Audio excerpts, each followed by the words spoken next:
Today we will have more than privilege, more than joy, because we're going to have a conversation with the culinary king of public relations and beyond.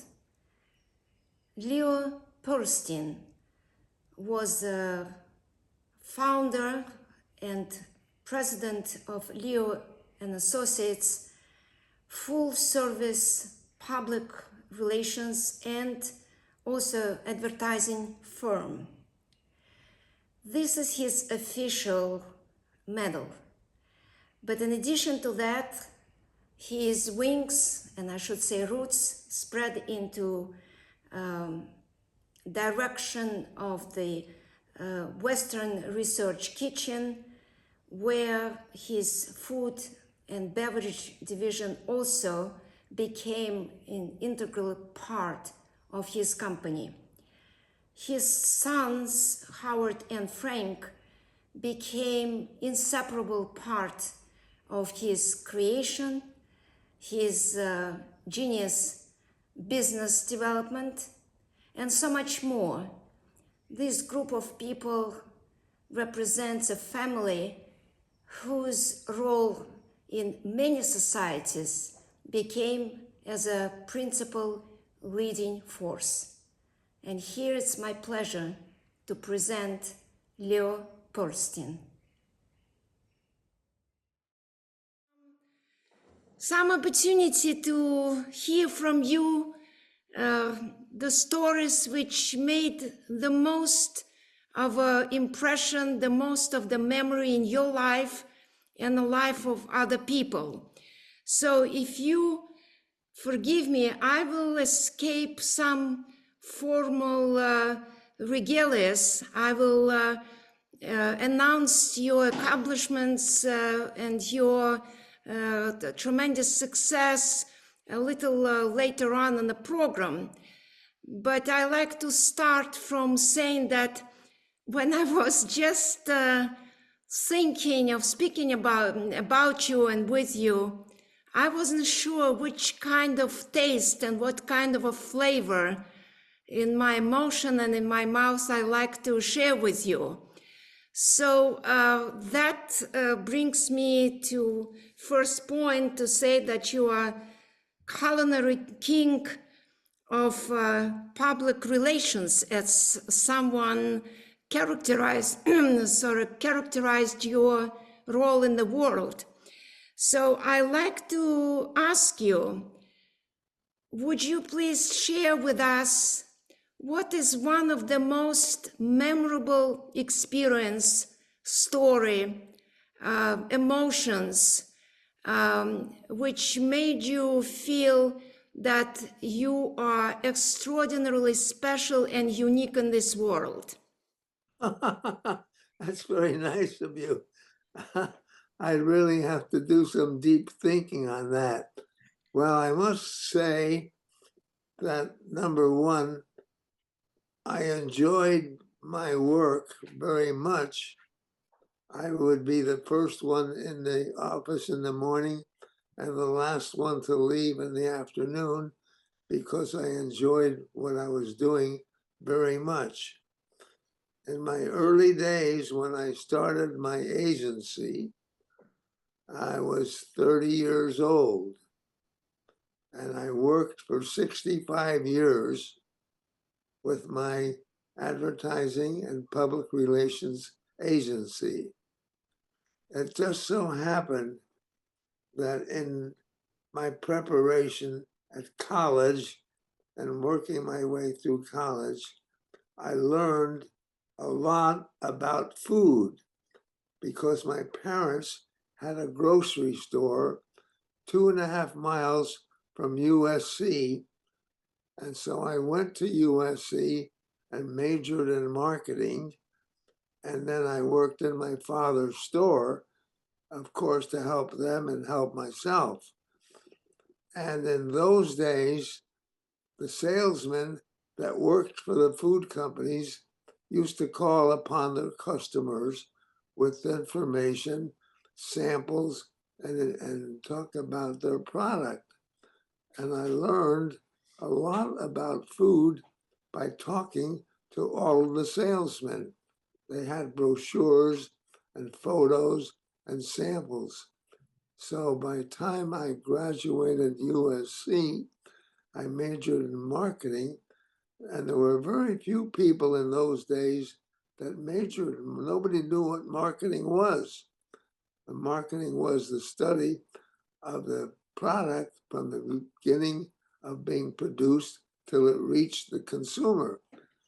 So I ended up with a lot of food information. Luckily for me, I competed with other agencies with the state of California, which had a marketing order, and California wanted to promote all of their fruits and vegetables and meat and chicken and so on.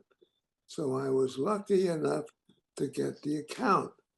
The first account I got was the California Turkey Promotion Advisory Board, and my job was to tell the world about turkey, not only for Thanksgiving, but for the year round. Easter time and Mother's Day and Father's Day barbecue and so on. So I spent actually, it must have been at least 20 or 30 years that I had the California Turkey Promotion Advisory Board. Tell me about the pop-up. And if I will interject here to be somewhat proper, Leo, I like to, you made a wonderful bridge from your young years, and I like to stretch, and as I said, I like to be proper, and I wanted to say that you are founder and president of Leo and Associates, with a full service for public relations and advertising firm. And that you started at 1950. It was before I was born. You already were so successful. So that actually was not the only agency. In fact, if I just will talk about your really incredible presentations, that would be hardly a one program. So I just will mention a few so our listeners will see the panoramic view of your activities. So in addition to this agency, you were director of Western Research Kitchen. It's a food and beverage division of your company. And I have to say that your two sons were your anchor, Howard and Frank, who are still very much on the board of your activities and probably extremely active and so helpful.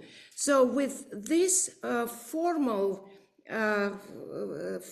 presentation of who you are, I like to shift into more of your personal taste, your personal ideas. I was literally stunned by the genius idea of your promotion, where you connected food and people in such igniting and engaging style.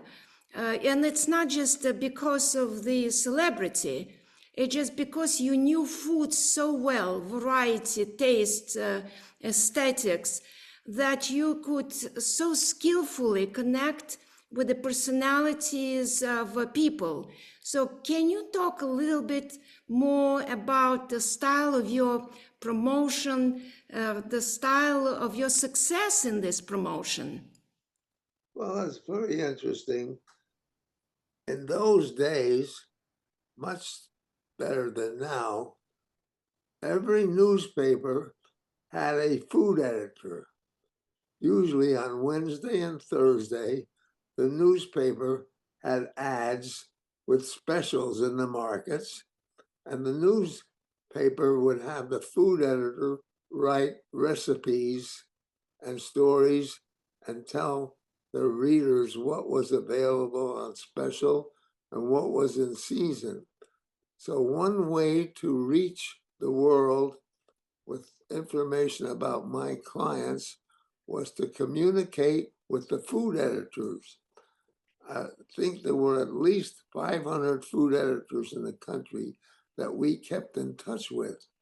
And I would send them food photos of recipes of my clients' products with stories how to make them, turkey and fish and chicken and vegetables and fruits. And California was a very big supplier, so that's how we got the publicity. The food editors were very pleased because they knew that we were not just sending a piece of advertising, but the fact that I had professional people working for me. I had a consulting dietitian, I had a consulting chef, and I had a hired home economist. These are professional people that knew a lot about food. So when I would send a release, we call it releases, and a food photo to a food editor, she would have confidence in it, and because she didn't want to make a mistake and have all of her readers make a mistake with a recipe. And then also, once a year, they had a conference called the Food Editors Conference. And the newspapers would pay the expenses of the food editor and send them to a big city like Chicago or Atlanta or Atlantic City or New Orleans. And all the big food companies would send representatives. The convention would last about 4 years, 4 years, excuse me. They would last about 4 days. And we would all, promoters, people like myself, and people representing Campbell Soup, General Foods, General Mills, Procter and Gamble, people that had foods to sell. And in order to impress the food editors, we would have a breakfast or a luncheon or a cocktail hour to impress them, to have a chance to tell them all about our products. It had a very interesting thing. The food editors sat at a little table in a large room, and you could get 5 minutes to go and sit down and talk to them and have them meet you personally after having gotten material from you in the mail. So you go from one table to another. They'd ring a bell, you'd sit and talk to the food editor, and then you go to the next table. So we would have to come prepared to show them photographs of our recipes and then a printed recipe as to how they could make it. But it was a very interesting thing because we had to give them exclusives. They didn't want to have that everybody would have the same recipe. So you had to actually make a separate recipe and a separate photo for each food editor. Mm. Now, since there were 500 food editors, if they were in a different city, that was okay too, because they were not competing with each other. Yes. For example, in Los Angeles in those days, there were about 5 major newspapers, morning and evening. So we would make 5 food photos and 5 recipes and give each food editor a copy. Now, during the year, we would find out how the food editors felt about, they had their private ideas, and we would have to theme our photos and recipes to meet the food editors' ideas. Now, they were very nice people, and we met a lot of them. And over the years, they used our recipes because Western research kitchens gave them the confidence that a professional home economist or a dietitian or a chef worked on that recipe. And that's how we got things done. That's done. Interesting. And as I say, we spent a lot of time preparing information. Also, holidays, Mother's Day, Father's Day. And that's one of the, sorry interrupting you because I'm very impatient to ask you about your experience with Kennedy and with this Turkey. If you can share this with us, this historic event, which is in your book, but I would appreciate if you can share this. Well, thank you very much. Once a year, the states that grew turkeys belong to the National Turkey Federation. And once a year, the state that grew the turkeys would send a turkey, a live turkey, to the president just before Thanksgiving, honoring the president. Yes. And from a publicity point of view, he would pardon the turkey. He would write a pardon for the turkey so the turkey could be live. These were live turkeys. Now, California, outside of Los Angeles, there were growing turkeys in little towns. So we would get a turkey could possibly weigh about 60 pounds, a live turkey. We would make arrangements with a veterinarian to give the turkey a shot and make it sleepy. And then we would put the sleepy turkey on an airplane and send it to the turkey, to the president, a couple of days before Thanksgiving. Now, I took a chance. I was creative. I was younger than most other advertisers. So instead of just sending the turkey, I put it in a box and we printed, "Happy eating, Mr. President," that he should actually eat that turkey. Now, we sent it to him several days before Thanksgiving. And of course, what happened was he was assassinated. And that was the saddest thing. At the time that he was assassinated, we were promoting the turkey and telling everybody that President Kennedy was going to be eating a California turkey. Yeah. In fact, I was at a TV station, Channel 13 in Los Angeles. I think it was 10 o'clock in the morning. I was there, and all of a sudden, on the PA system, over the PA system, the manager of the station said, "Stop everything. President Kennedy has just been assassinated." Can you imagine the sadness that was connected with that? Yeah. It was very sad. Now, one of the things that we always did was we took a picture. We had somebody in Washington that would go take a picture of the president with the turkey. Now, I had that picture. In the old days, they used American Express to send things back and forth. They sent me 200 copies of that picture. Wow. But I thought it was in very bad taste to send the picture out now when he has just been assassinated. Yes. So Yes. we didn't use the photo, and I had 200 photos of the president in my garage for maybe 5 years or more.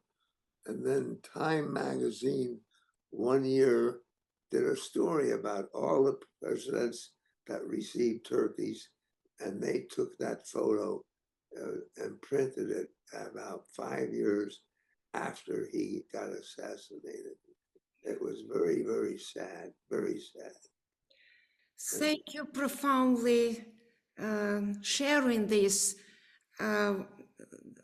Some music probably would express this deeper and much more refined than my appreciation and gratitude for you for telling the story, for having such an incredibly historic experience, not only because it's a president, but because it's a touching of a history of the United States as a whole country.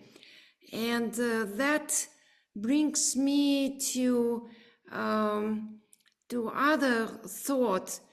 You touched hearts of so many celebrities. And by celebrities, I do not really mean only famous people. I'm talking about truly gifted and extraordinarily talented people like Bob Hope. You collaborated with him as well. Can you comment on that?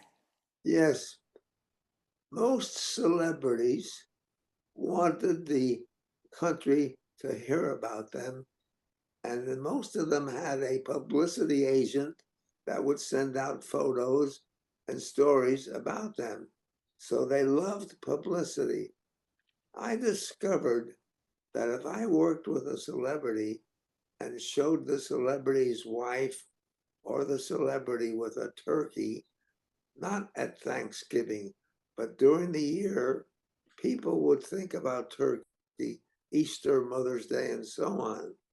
So I decided to start working with celebrities, big ones, Bob Hope and Jane Mansfield.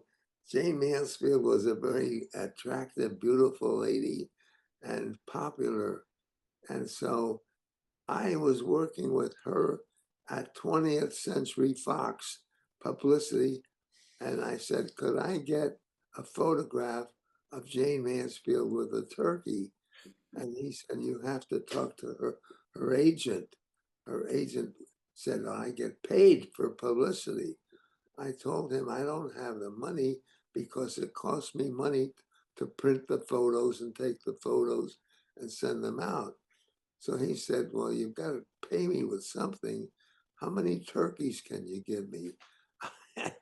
So I said, I'll give you a year's supply of turkey. And he said, well, Jane Mansfield's parents live in Dallas, Texas. I want you to send them the turkeys. So we negotiated over the phone. And he said, how about sending her 20 turkeys for the year? I said, fine. If she makes turkey, everybody will know about it. It'll be good publicity for me. So I had a little grocery book, and I said, and her maid, her cook, would call me up and say, we're having a party tonight. Please deliver a turkey. So I delivered turkeys. Now, the extra things that would happen, she was so popular.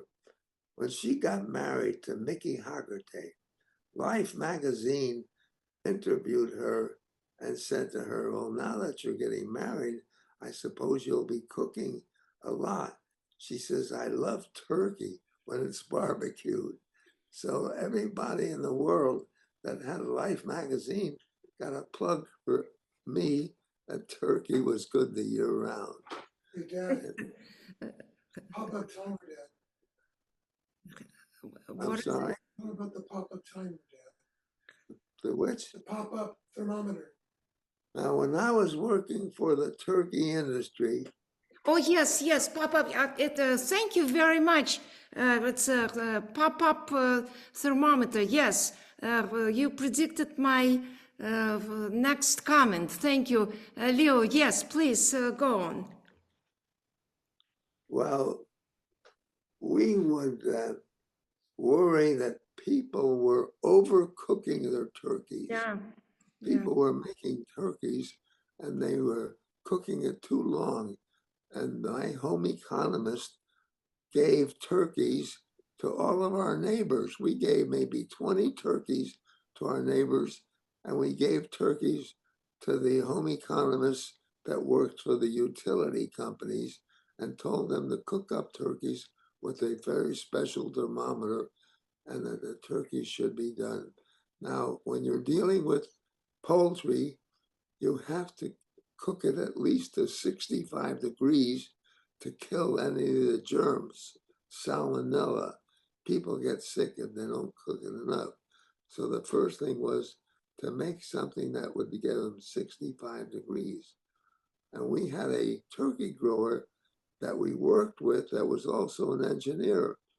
And he said to us, look at the ceiling. And he said, what do you have in the ceiling when it gets burned? The little thing in the ceiling starts water coming down. So we experimented for a whole year to find out what temperature the turkey would be done at 65 degrees and what temperature would be done to taste good.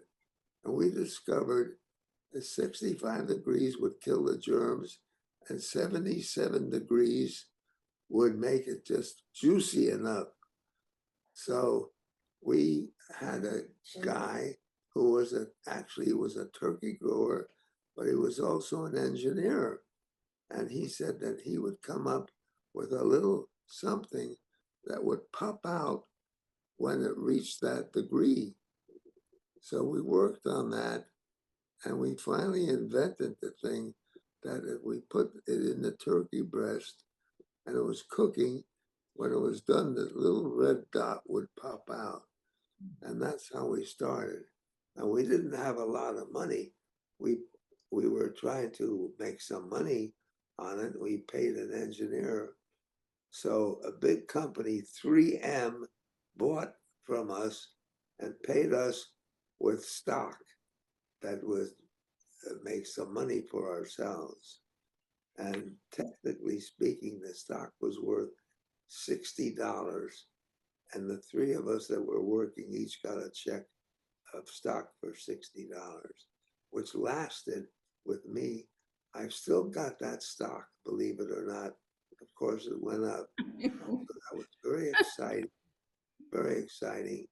And so that was the story of the pop-up turkey timer. Yes, I like to comment on the fact that it's not only you enthusiast about food and you have no limits. It's from nuts to some fruits, berries, meat, dairy products. But you know nutrition of those foods. In your team, you had all kinds of specialists. It's not only technicians, you had doctors, you had dietitians. Can you talk a little bit about this? Because that was not a well-known knowledge on those days, that food was so incredibly approached by you in such details, in such little important quality elements. Can you talk about this group of people? How did you manage that variety of the specialists? Well, the dietitians were schooled at college to learn all about vitamin A, B, C, D, and minerals and so on. And the government Department of Agriculture had a big red book that all of us in the profession bought. It listed every possible food there was, and it said the food contents of the food, how much vitamin A, how much vitamin B, how much minerals. For example, salmon was very, very, very high in omega-3, and that was very healthy for you. And salmon was very high in protein. In fact, during World War II, when we were fighting in World War II, the Army got all of the salmon from the country. The people couldn't get salmon because the government decided that the salmon that they would send to the Army would give them more nutrition. And that's how things like that work. So all the dietitians would go to the big book, and we had one for our Western research kitchens to discover how healthy certain things were. For example, turkey was high in protein, low in fat, and fish was high in protein, and eggs were high in protein, and then there was all sorts of fruits and vegetables, and they all had different components that would show how healthy they were. And then we would go to a convention once a year. Once a year, dietitians and home economists and food editors would go to a big city and go to a convention, and they would meet the sellers, like people like me, and we would give lectures and demonstrations to show how healthy our food products were. And even there was another convention of food technologists. Food technologists would come out with combinations of foods and spices and liquids and how to make new foods. So it was a very interesting business. And those of us, for example, in my country, my company, I was as far as I know, I was the first one in the country to have a kitchen in my office. We actually built a kitchen in the office. So we cooked things, right, and made our own practical decisions and information about how healthy the foods were that we were promoting. It looks as it looks as if you had absolutely incorporated your idea with immediate execution, with immediate application. It reminds me of a symphony orchestra where conductor needs to know the part of each musician, and then he puts them together and they make music, playing their own individual themes, but somehow they play in a harmony, in the same rhythm. And it's truly mind-boggling how you could connect, perform, and so successfully conduct for so many years so many elements of life. It looks as if you felt and you could program immediately and much ahead of a time how those components can be combined. Needless to say, your promotional intuition and skill just beyond any comparison. We need you in music. A person like this, we need promoting music the way you promote food, people, and all these historic connections. And I like to just mention about some of your clients. And the circle of these clients just enormous. It's I made a comment for myself, it's from Danish dairy board to English cheese, to Mexican shrimp industry, to New Zealand Trade Commission, American Home Food, which you mentioned, Hilton Hotel, and you even stretched to Japan, Suntory International. How did you manage to have this globe under your attention and on your table? Well, I have to tell you, I really didn't get to travel a lot of the companies, the Japanese. I went to Japan with my wife in 1963, and I actually met uh, the owners of Suntory and went through their equipment and saw how they made their whiskey and so on. And I kept in touch when I went also with my wife and my youngest son. He was 15 years old. We went to France and we went to Denmark, and I met the Danish cheese people. And in England, I met the English cheese people. So that's how I learned. And talking about music, my oldest son, David, has a company called David Bluefield Music Creations. I believe that's his cell number. And he creates music. And he's had an orchestra for 20 years.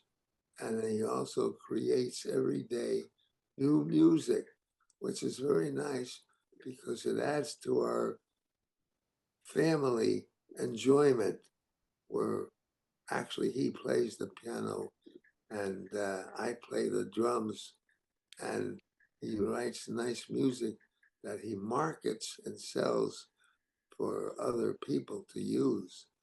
I believe it's called David Bluefield Music Creations. So we appreciate that very much as a separate thing in addition to our food exploration. So Well, food and music not only go together, but I think they need each other. I think so. I think it's a beautiful thing. And we are a musical family. And I found out that my grandfather had an orchestra in Europe and his orchestra played music for the the silent movies. Really? And Oh. one of my aunts taught guitar and balalaika. She had classes. Hmm. So we have relatives on my father's side that have to do with music. It's in our genes. And so that's a very pleasant thing too. In touching some humor, you had some tricks and some fantasy of some entertainment. For example, I found one of the incredibly amusing story of 1,000 eggs in frying 1,000 eggs in 10-foot frying pan with Abbott and Costello. Can you As comment on this incredible experience? Abbott and Costello at that time was the highest paid actors in act. Abbott and Costello was the highest paid actors at that time. And they were very nice people and they were very cooperative. Now, they produced the movie Jack and the Beanstalk, Jack and the Beanstalk, and the goose that laid the golden egg.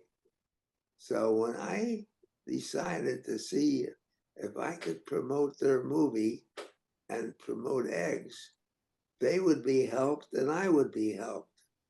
So I actually went and met them at the studio, and I got a big frying pan from the publicity department of the Junior Chamber of Commerce in Seattle and sent it to them. We took a picture of Abbott Costello making eggs in the big frying pan. And so that was a funny thing. So we said to them that we would put a coupon in millions of egg cartons promoting the movie if they would promote eggs. And they said, sure. And so they actually let me get the egg people to print a little piece of paper that would fit inside all of California egg cartons with a recipe that said how healthy eggs were and how to make eggs. Very simple recipe. So they were happy to help me promote the eggs, and they said that we could take pictures of them. And people always get excited with movie star photos. Yeah. People like to talk about movie stars. And believe it or not, Abbott and Costello agreed to come to our convention of the egg producers in San Diego to come and make an appearance and make jokes and talk about everything. And they would talk about eggs, and they would talk about their movie where it had the Jack and the Beanstalk and the goose that laid the golden egg. So we actually bought some eggs from Japan that were cigarette lighters, but it was a cigarette lighter that looked like an egg. And my wife found that at a discount store when we bought a whole case of golden eggs. And we gave the eggs to the actors and actress and said to them, we're giving them a golden egg for all of the nice things that they've done. So that's, and then we would go, Jerry Lewis had a telethon where to raise money for the ill people. And we would promote, we would have a girl, Miss Golden Egg, and we would serve eggs to the celebrities that came to sing and dance and play music at the Jerry Lewis telethon.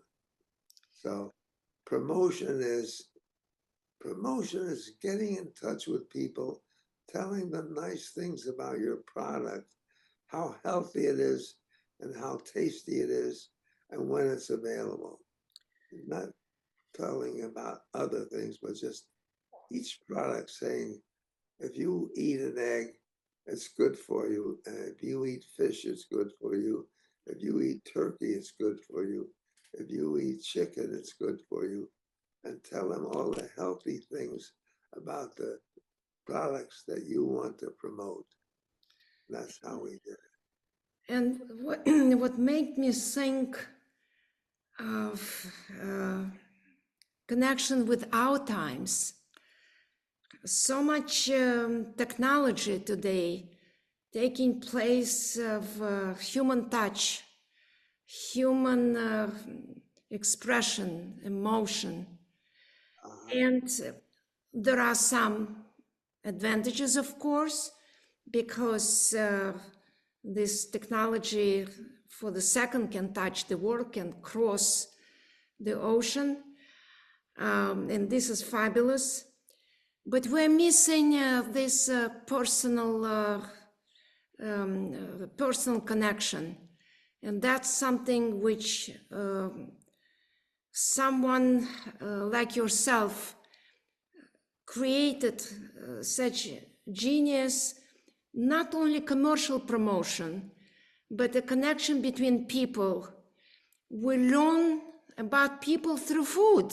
We learn about characters through your igniting connection between a certain food industry, certain food kinds, and characters of the people. As I said, not necessarily celebrities.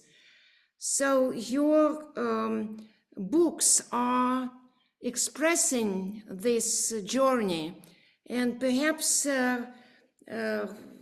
coming to some coda and conclusion, I like to mention a little bit about your books. It's one is Adventure in PR, and another one is Celebrity Stew Hollywood Recipes of the Stars. Am I correct? Yes, I actually wrote 4 books.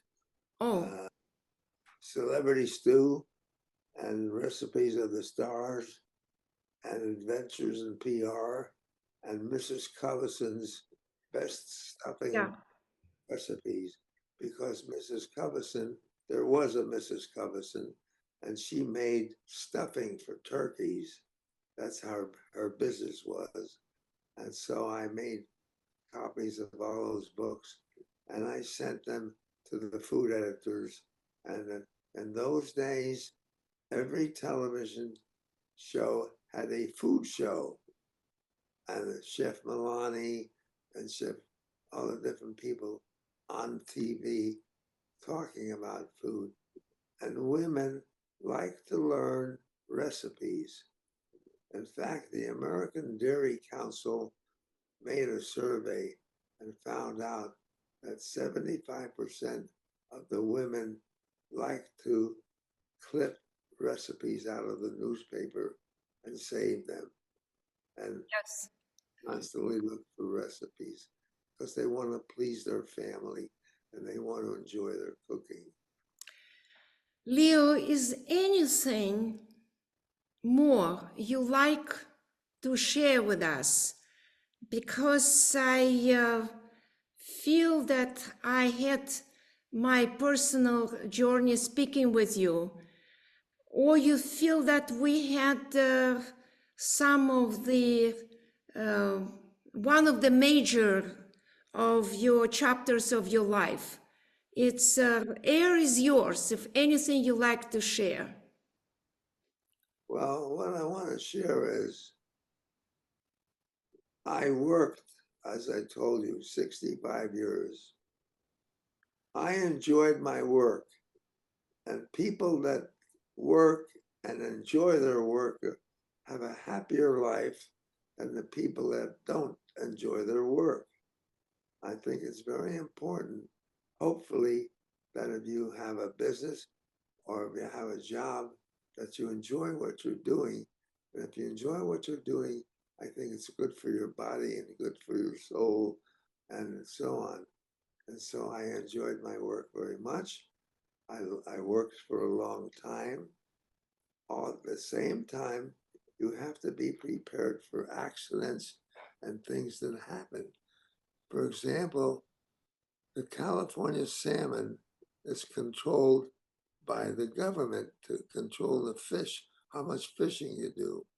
Usually, the new season starts at March, and they tell the restaurant owners that California fish is available, and that's when they start.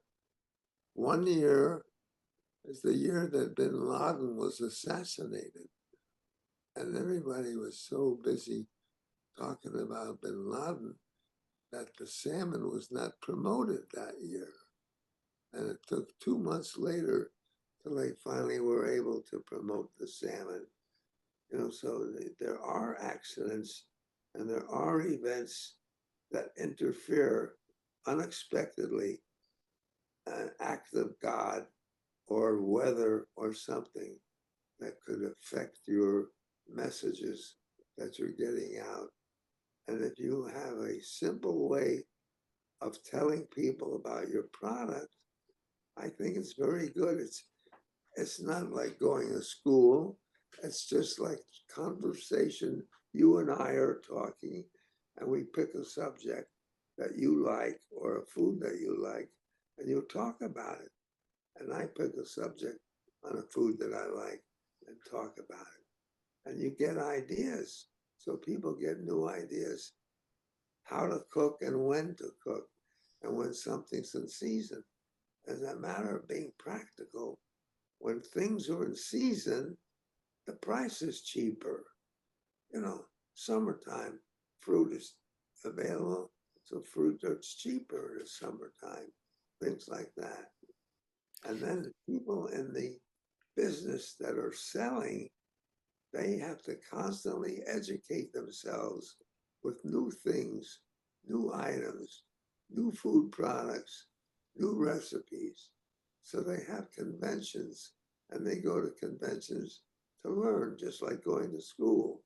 They meet other people, they talk about it, and they get samples and they try it, and then they go home and do it themselves. We did a lot of that with our Ocean Garden shrimp from Mexico. We went to 35 conventions to tell grocers and restaurant operators how to make shrimp properly, things like that. Well, I'm not going to ask usual question. What is the secret of your such a fantastic life? Because you gave us the answer. You gave us a tremendously moving, more than just a story. It's your lifeline which influenced ours. I wanted to thank you profoundly for such incredibly open dialogue, to thank you for having phenomenal energy. Your mind is just as dynamic as any ageless person. So I like to wish you just remain the same as you are. We need you very much, appreciating every day more and more what you've done. And I must thank your sons. I also wanted to thank your publisher, lovely Deborah Emerson, who was so helpful in our connection. And I'm absolutely thrilled that our connection finally took place. Maybe we can speak again if you will be inclined to do so. Oh, I would love to do it. It's just like you and I are in a room together talking about life in general. And I'd love to share what your experiences are and learn from you and pass on my experiences. So I would be thrilled to talk to you anytime, like a conversation, which I think is wonderful. I think is very nice. And I certainly am enjoying this and hope I've been able to add some information to your background to help just on a worldly basis what's going on in the world and share the fact that I've reached 103, hope to reach 104 or more, and share my experiences. So I enjoy this very much. I really do. And I've been through, when I think about it, I've been through World War II. I've been through depressions. I've been through successes, good times and bad times, and illnesses too, pandemics and things that happen. It's a moving world. We are not in a state, we're in a moving world, and things are bound to happen. We hope mostly good, but we have to be prepared for disappointments also. Yes. And somebody like you who's covered these various subjects, it's a pleasure to talk to you. And as old as I am, I'm not too old that I can't learn just from conversation. So I think this is a very good treat for me personally. And I want to thank you and I want to thank Deborah for setting it up. And I'd love to do it more anytime. So I just want to let you know that. Then I will certainly plan on our next visit. And meanwhile, I hope that whatever aura of human waves and human message you expressed will make a profound impact on so many people. And it's greatly needed because today in technical world, as I said, human connection more needed than ever. So Leo, thank you profoundly. I would not say goodbye. You know what I will do? I'm going to lift this glass of wine on your honor.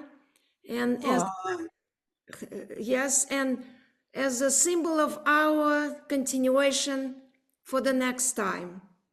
I thank you so much. It is a tremendous honor for you to do that. I thank you immensely. I think it's great and it's a big treat for me. I really thank you. Pleasure and honor is mine, and I would say until soon with this wine for your health and prosperity. Oh, thank you. I'll tell you a joke that I'll think about. I remember many, many, many, many years ago, they made the joke, it's Tuesday, it must be Belgium. Ah, it is a certainly wonderful joke because it is so close to the reality. Well, that's another facet of your humor. I love it, and again, thank you for such a round and mostly insightful vision of life, who we are, what's important, and how we should conduct our lives. Thank you very much. Until very soon. Thank you. God bless you. Thank you.